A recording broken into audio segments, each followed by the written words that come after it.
In today's video, I'm going to teach you how to improve muddy vocals by cleaning up your prompt, adding clear vocal directions, and using extend to regenerate problem sections. If your vocals sound muddy, washed out, or overly processed, there are usually a few simple things causing it. In many cases, the issue starts with conflicting instructions in your prompt. When the model sees too many style descriptors that fight each other, it can produce vocals that feel unclear or buried in the mix. So the first thing you want to do is go into custom mode and review your style prompt carefully. Look for any audio descriptors that may be overlapping or contradicting each other, especially anything that suggests heavy effects, unusual textures, or competing vocal treatments. Remove those conflicting descriptors so your prompt is more focused. A cleaner prompt usually leads to a cleaner vocal result, and once that's done, the next step is to guide the vocal tone more directly.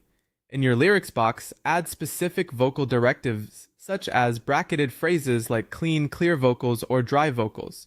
This helps communicate the exact type of vocal presentation you want. Clean, clear vocals generally push the output toward a more defined and intelligible sound, while dry vocals can reduce the sense of excessive reverb or space that often makes a voice feel distant or muddy. Keep these directions simple and intentional. You do not need to overload the lyrics box with too many vocal tags. A small amount of clear direction is usually more effective than stacking multiple similar instructions.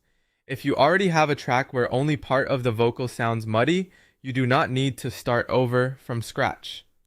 Instead, use extend from a clean section of the song.